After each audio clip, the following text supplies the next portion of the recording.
परख, एक सबसे बड़ा सवाल, अगर कोई बुरे उद्देश्यों से तंत्र उपासनाओं में आता है तो शक्तियां कैसी होती हैं? एक होती है राम जी उच्च कोटि की शक्तियां, उच्च कोटि की साधना। दूसरा होता है निम्न कोटि की साधना।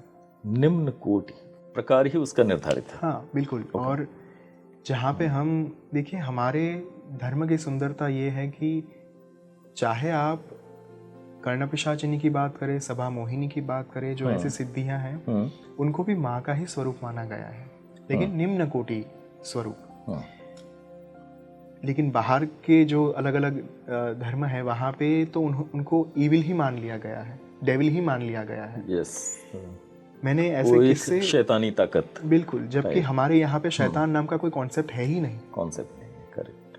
हमारा धर्म जो सनातन है, आदि अनादि है, वो तो इतना ही कहता है कि एक हायर फॉर्म्स होते हैं, दूसरे लोअर फॉर्म्स होते हैं।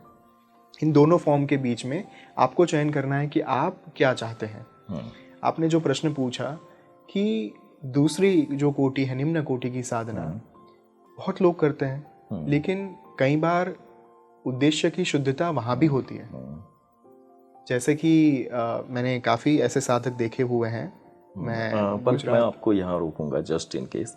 वशीकरण, मारण, मोहन, उच्चाटन, सम्मोहन, इस तरह की जितनी होती हैं कि हम किसी को नुकसान पहुंचा सकें, हाँ, लेकिन इनमें उद्देश्य भी पवित्र होते हैं। आपका कहना ये है कि अगर कोई किसी का मारण कर रहा है, उच्चाटन कर रहा है, सम्मोहन कर रहा है, वशीकरण कर रहा है या विद्वेषण कर रहा है, ये मैं नहीं कह रहा हूँ, शास्त्र कह रहे हैं।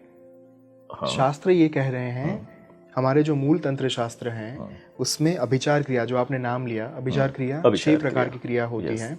मारण, मोहन, वशीकरण, स्तंभन, उच्चाटन, विद्वेषण। इन 6 प्रकार की क्रियाओं को मूल तंत्र शास्त्र में इसीलिए लाया गया था ताकि लोगों की भलाई के लिए उपयोग में लाया जा सके। मैं आपको एक उदाहरण दूंगा। चाणक्य के नाम से हम सब वाकिफ हैं। चाणक्य जो है वो अभिचार क्रिया करते थे, कराते भी थे, लेकिन राज्य की रक्षा के लिए, प्रजा की रक्षा के लिए। उद्देश्य की पवित्रता वहाँ, यहाँ पे उद्देश्य की पवित्रता जो है वो पिक्चर में आ जाती है। और मैंने अपने जीवन में ऐसे कई सारे साधक देखे हुए हैं, कई सारे साधकों के बारे में मैंने पढ़ा भी है, जो कर्णपिशाचिनी से लेकर अलग अलग साधना करके बैठे हैं, लेकिन उन्होंने कभी उन साधनाओं का दुरुपयोग नहीं किया, कभी उन शक्तियों का दुरुपयोग नहीं किया, क्योंकि शक्ति का सबसे महत्वपूर्ण जो अंग है वो यही है। अगर आप शक्ति को मैनिपुलेट करेंगे, शक्ति आपके पास से चली जाएंगी। अच्छा, निम्न कोटि की अगर शक्ति जो है, अगर उनका दुरुपयोग किया जाएगा तो हमारा जो चक्र है जन्म और मृत्यु का, उसके ऊपर शक्ति जो है वो हावी हो जाएगी। तो हो सकता है एक साधक को निम्न कोटि की साधना करने के बाद उसका उपयोग पैसा कमाने के लिए करें, या फिर किसी को डराने के लिए करें, किसी को हानि पहुंचाने के लिए करें। लेकिन वैसे साधकों का जो भविष्य रहता है, जो उनकी मृत्यु रहती है, जो उनके जन्म जन्मांतरों का जो चक्र रहता है, वो बहुत हद तक दुष्कर हो जाता है। अच्छा, ऐसा मैंने सुना है जैसा कि बहुत से लोग जो निम्न कोटि की साधना में प्रवृत्त होते हैं उस उद्देश्यों से जहाँ पे वो दूसरों को नुकसान पहुँचा सकें, और उनका अपना स्वार्थ हमेशा होता है उस साधनाओं को करने में, उनका आखिरी जीवन बहुत ही दुष्कर होता है, बहुत मुश्किल होता है। वो काफ़ी कठिन परिस्थितियों में उनकी मृत्यु के पहले उनके साथ जो घटनाएं होती हैं वो भी उनके साथ, जैसे उनको कोई ऐसा असाध्य बीमारियां या मतलब जीवन के लिए प्रतिपल संघर्ष, और उनके प्राण भी बहुत मुश्किल से निकलते हैं। ऐसा होता है, उनकी आत्माएं किसी और लोक में फंस जाती हैं या जन्म मरण के चक्र में आबद्ध होकर वो एक तरीके से उन्होंने अपने लिए गलत साइकिल निर्मित कर ली, बना ली। इट्स अ फैक्ट, यही सत्य है। अगर आप दुरुपयोग कर रहे हैं निम्न कोटि की शक्तियों का अपने लिए, अपने स्वार्थ के लिए, किसी को हानि पहुंचाने के लिए, राम जी ऐसे ऐसे किस्से देखे हैं जहाँ पे ना सिर्फ मृत्यु और मृत्यु के पहले के जो वर्ष होते हैं उनकी आयु के, वो इतने ज़्यादा कठिन होते हैं, संघर्षमयी होते हैं, जिसकी कल्पना तक नहीं की जा सकती। संपूर्णतया बीमारी से ग्रस्त होकर वे जो है अपना देह त्याग देते हैं, लेकिन वो भी कई सालों की बीमारी के बाद। एक बहुत सुंदर किस्सा मैंने पढ़ा था। एक चीज़ पर मैं आपको रोकूंगा, क्या उनके वंशावलियों पर भी असर पड़ता है, जो आने वाली पीढ़ियां हैं उस व्यक्ति के कर्मों का असर आने वाले, ये दोनों चीज़ कनेक्ट करके मुझे बताएं। देखिए, अगर कैंसर या फिर डायबिटीज़ या फिर ब्लड प्रेशर डीएनए में अगर आ सकता है, अगर जो जेनेटिकल बीमारी जो है जिसके ऊपर आज विज्ञान बहुत सुदीर्घ काम कर रहा है, करेक्ट, अगर वो बीमारियां डीएनए में आ सकती है तो ये क्यों नहीं आ सकता। अगर माता पिता के कर्म या फिर एक साधक जो है उन्होंने अपने जीवन में ऐसी साधनाएं करके दुष्कर्म किए हैं, उनकी संतानों को कहीं ना कहीं वो भुगतना तो होगा। हाँ, इसमें इतना है कि अगर किसी को हानि पहुंचाई है तो वो जो भुगतने का पूरा फल होगा वो बहुत ज़्यादा होगा। अच्छा, लेकिन अगर साधना का उपयोग लोक कल्याण के कामों के लिए किया गया है तो कोई हानि नहीं पहुंचती, चाहे आपने निम्न कोटि की साधना ही क्यों ना की हो। अच्छा, वो सिर्फ शब्दों में निम्न कोटि या उच्च कोटि की साधनाएं, उनके उद्देश्य की पवित्रता, उद्देश्य की शुद्धता ही मायने रखती है। उद्देश्य कैसा है, वही फोकस में है। ओके, अगर वो उसमें शुद्धता है, पवित्रता है, तो संतानों की यात्रा में या फिर उनके जीवन में कोई बाधा आ नहीं सकती। अच्छा, उल्टा उन्होंने जो लोक कल्याण के कार्य किए हैं, उन्होंने जो लोगों से भलाई का काम करके जो आशीर्वाद लिए हैं उनसे, वो उनके जीवन में भी, यानी कि उनके संतानों के जीवन में भी अब कहीं ना कहीं बड़े ही प्रोमिनेंट रोल में, भूमिका में वो आ जाएंगे। ओके। दूसरे प्रकार के जो लोग थे, जो जिसके मैं बात कर रहा था कि मृत्यु कैसा होता है उनका, एक किस्सा मैंने पढ़ा था ओम स्वामी की एक किताब में से।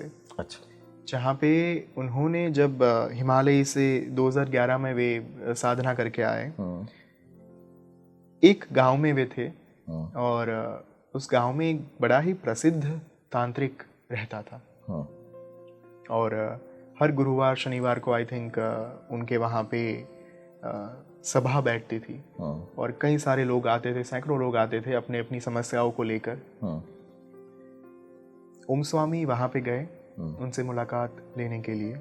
ये बात मैं कर रहा हूँ माँ के दर्शन के पश्चात, जब उन्हें श्री विद्या साधना के माध्यम से 2011 13 फरवरी माँ ललिता महात्रिपुर सुंदरी का साक्षात्कार हुआ, तत्पश्चात की घटना है ये।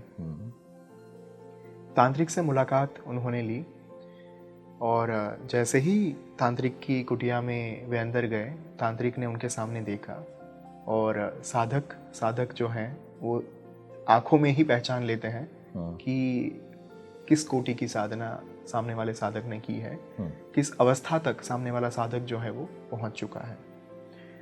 उस तांत्रिक ने ओम स्वामी को देखकर अपनी सभा में जितने भी लोग बैठे हुए थे उन सबको रवाना कर दिया कि आज की सभा यहीं पे संपन्न होती है, अब हम अगले हफ्ते मिलेंगे।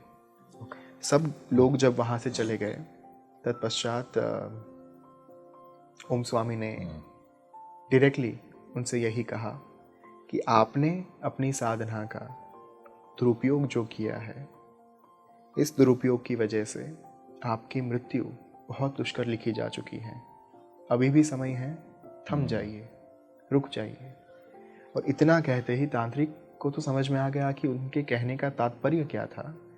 तांत्रिक ने रो के बिलख के उनके चरणों में साष्टांग दंडवत प्रणाम किए कि महाराज, मुझे इस जो कर्म बंधन है मेरा, उससे छुटकारा चाहिए, मुझे मुक्ति दिला दीजिए।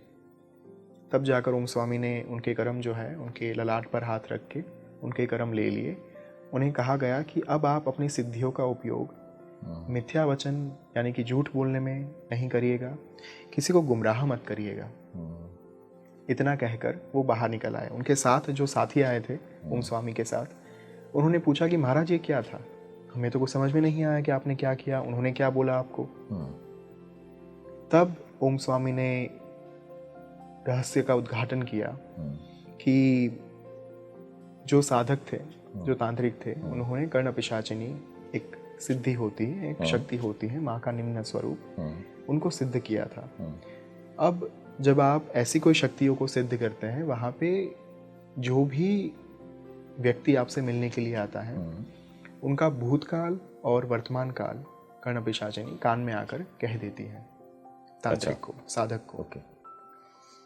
कान में जस्ट वो साधक बात कर रहा होगा और उसने कर्णपिशाचिनी को आमंत्रित किया अपनी हेल्प करने के लिए, तो यहाँ पे क्या उसे, जैसा मैंने सुना है कर्णपिशाचिनी में ऐसे कुछ उन्हें अपने कर्ण को स्पर्श करना होता है, ऐसा कुछ होता है क्या? नहीं, ऐसा कुछ नहीं होता। ज़्यादातर जो है कर्णपिशाचिनी को आवाहन नहीं देना होता। कर्णपिशाचिनी अगर वामाचार साधना से सिद्ध की गई है तो वो हमेशा आपके साथ रहेगी, लेकिन इतना दुष्प्रभाव जीवन के ऊपर डाल देती है कि जिसके बारे में शब्दों में बयान नहीं किया जा सकता। तो जैसे एक आपके पास आकर अगर किसी ने कुछ पूछा तो कर्णपिशाचिनी ने उस प्रश्न का उत्तर दिया। उस उत्तर के बाद दूसरे व्यक्ति का जब प्रश्न आता है तब वो पहला वाला प्रश्न भी निरंतर उसका उत्तर जो है वो चलता रहता है कान में। तो एक समय के बाद इतनी सारी आवाज़ें आपके मस्तिष्क में गूंजती रहती हैं, जैसे आपके एक कान के पास किसी ने लाउड स्पीकर लगा दिया हो 24/7। क्या हालत होगी? उस नाद को बर्दाश्त कर पाना तो असंभव होगा। वो लगातार गुंजित होने वाली ध्वनि एक दूसरे से टकरा रही हैं।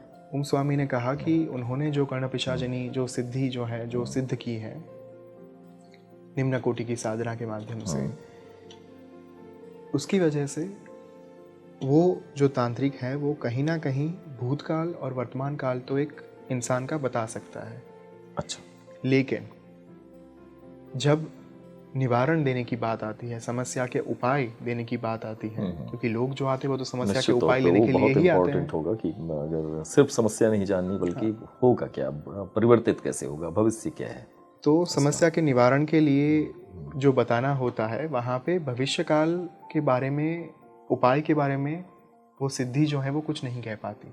अच्छा। उस समय पर वो जो तांत्रिक था वो झूठ बोल देता था कि आप ये करिए ये करिए ये करिए ठीक हो जाएगा, क्योंकि वो भूतकाल और वर्तमान काल बताने की वजह से उसकी एक टाइप ऑफ एक आकर्षण हो गया कि सामने वाले का इम्प्रेस हो गया। हाँ, मेरे बारे में जो व्यक्ति आए हैं तो उनको अगर सामने से ही वो जब आके बैठ गए, बैठने के बाद जब उनको ये बता दिया गया कि आपके जीवन में ये समस्याएं चल रही है, वो जो इंसान है, वो जो मनुष्य है, वो तो पहले से ही प्रसन्न हो जाएगा। करेक्ट। अभिभूत हो जाएगा, मंत्रमुग्ध हो जाएगा। वहाँ पे तंत्र विद्या में महारथी उसका गलत उपयोग भी कर सकते हैं टाइप ऑफ, क्योंकि उन्होंने जिस शक्ति का प्रयोग किया है वो सिर्फ उतना ही बताने में सक्षम है। करेक्ट।